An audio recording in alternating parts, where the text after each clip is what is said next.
to What If Civilization Started Over, Waves Alternate History of WICSO, episode 11. And in this episode, it's really right at the front of the next big war. Not the next big war. This is gonna be, I think, episode 12, maybe a multiple episode war this time, as I want to hold the videos a bit shorter, but we're gonna still have some pretty exciting things to do in this episode. So I hope you like it. Leave a like and a comment down below if you do, and please don't forget to subscribe to my YouTube channel. It would really help me, and I would really like it. I don't know what to say anymore. So let's just start right into this episode. Let's go. And we're gonna start with Korea. If you remember, they previously lost the war against North Korea. North Korea was held by China, or backed by China, and Korea lost a bunch of land up here, and so they need to refocus. And as you know, Korea were the ones colonizing Japan at first, but they lost hold of the colonies after they lost the first Asian war against China, or the first Korean war. And now they want to reclaim the lands, and they think the best spot to land is the blue team, as they are not as strong as the white team, but still have pretty good ground, not as the red team. So they're gonna prepare some naval invasions, and China this time doesn't care about it, as they don't see Korea as a threat anymore. They expanded hugely. They are the strongest country in the moment, by far. Then there comes the old empire, then India, and then Russia, and then the African Union. They're actually declining at this point. But that's not the point. The point is that Korea makes the naval landing right outside the capital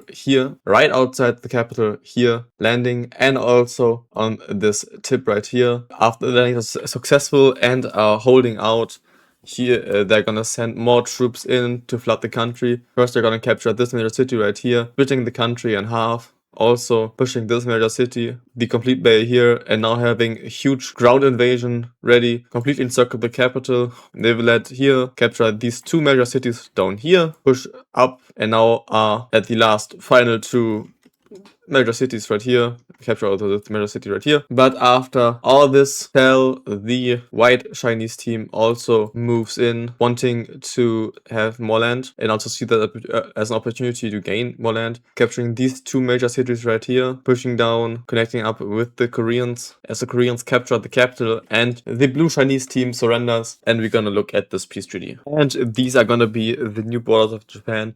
As you can see, Korea took most of the lands from the blue team, and they are not even existing anymore at this point. The white team got a bit of land up here with these two major cities right there. And after this victory, Korea just wants to take more land and just naval invades this red country. The red country has no chance in winning this war. They're immediately overwhelmed by the Koreans, landing, pushing deep down into the country, now at the outskirts of this major city and the capital as well, encircling them with another naval invasion from the back, and now are just bombarding the city and the major city, the capital and the major city, fully surrendering after just, I think, like 2 days or so, completely annexing the red country, and Korea just expanded greatly in just a few months time. So the Chinese have to watch out, but for now they're not really worried about the Koreans. The gold team, on the other hand, now in the previous episode they expanded greatly in these two countries, but now they want to make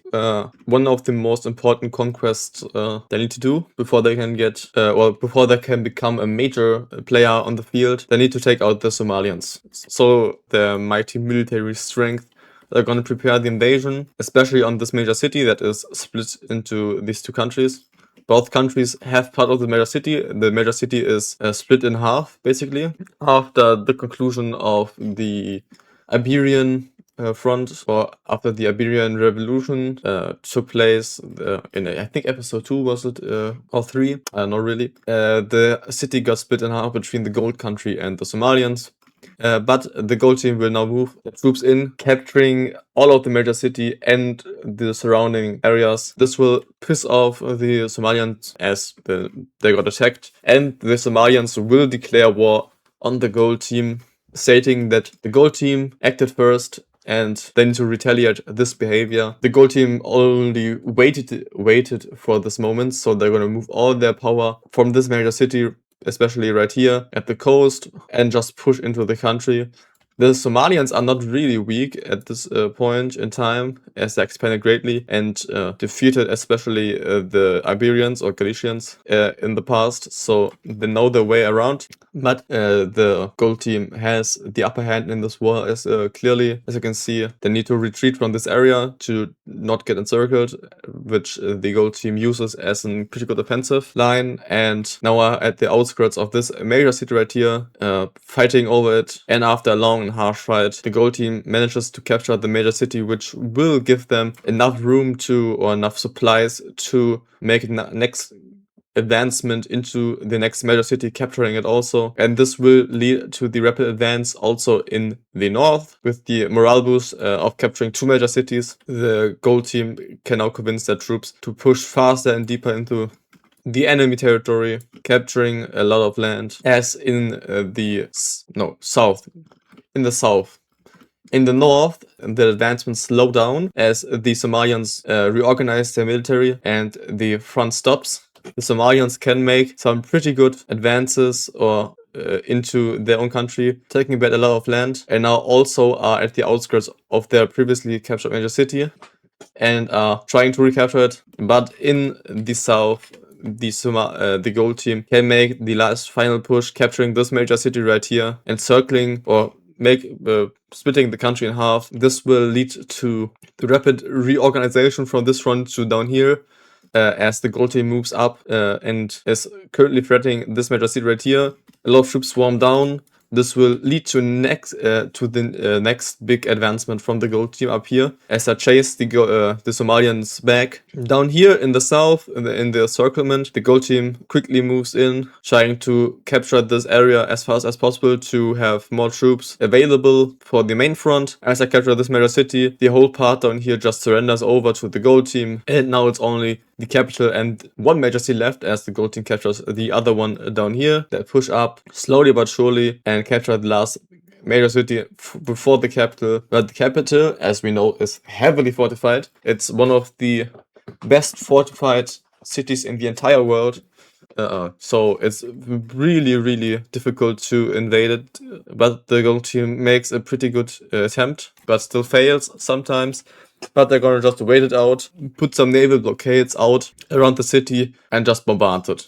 So the people in the city, slowly but surely, after 3 months of encirclement in the city, they start to starve as the supplies go low. But the king says, we won't surrender. This is our country. Defeated the Europeans, we can defeat this African country. And yeah, the people don't have it. After 4 months of fighting, and the supplies are barely any supplies are left. So the people start to starve. They're gonna make a putsch and overthrow the king, killing him in this move and surrendering over to the gold team. The gold team, with this victory, again completely annexes the Somalians into their own country, and now we have the gold team almost in their full clans back. As we can see, only a little bit land left for them to take to regain all their power. So we will have to see how this will go out for the gold team. Now, staying in Africa, right at the border of the gold team, something happens. A lot of countries in Ireland starts to riot, and Ireland just says, okay, we will give up our claims in Africa as well as we did in South America, as we don't really need it anymore, and we realize colonialism is bad. The African Union was one of the countries to push this idea, as well as this orange team, as these two work close together. And the gold team also at this point starts to push the idea of a free Africa. So the Irish start to let go of Africa, and we will see how this will look in a second. And these are gonna be the new countries in Africa. We have this red country right here, this light blue greenish country right here, the yellow country down here, this light blue country right here, the purple team right here. And as you can see, there are 2 provinces right here that I didn't have colored in, as they are going to decide which country to join. They have the option between the red country, the yellow country, and the purple country. And both these provinces, one vote was in this major city, and the other vote was in multiple local towns centered around the country, like here, and here. major local towns, and all the walls fell, and everything was for the purple team, as they believe this is the most or the best country in this area, as they have coastal access and 3 major cities already, and there wouldn't help any other, there would not be any benefit to join any other country, so they're gonna join up with the purple team, and the purple team just expands greatly. So this is in New Africa. Going back to Europe, we can see that the old empire is now pushing the Romans to give up, to give back all the occupied lands back to the Dutch, as they don't believe the Romans should hold on to it, and as a way to weaken the other countries in the Square Alliance to make themselves the dominant power in this said alliance. And the Romans will follow this order, as they don't really have any choice in not following it. So now the Dutch have all their occupied lands back from the Romans, and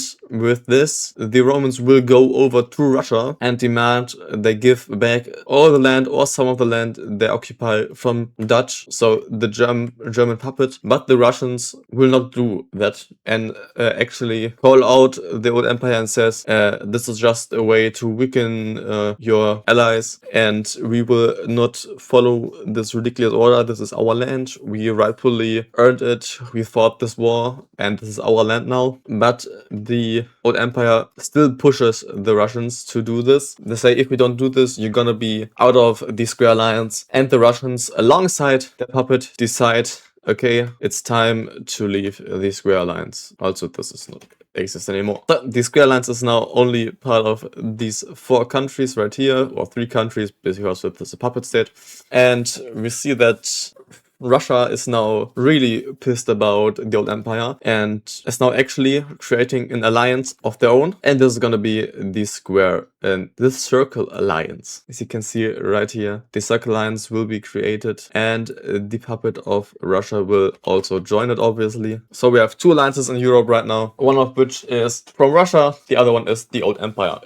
At this point, the old empire is, or the alliance of the old empire is way stronger than the one from Russia. But the Polish are a bit sandwiched between these 2 Russian states now. So you're gonna have to see how this will turn out in the future. But this is the episode for now. I hope you liked it. I hope you enjoyed it. Leave a like and a comment down below. And yeah, subscribe to my YouTube channel. Thank you so much for watching. I hope I see you in the next episode. And with that, I will say bye.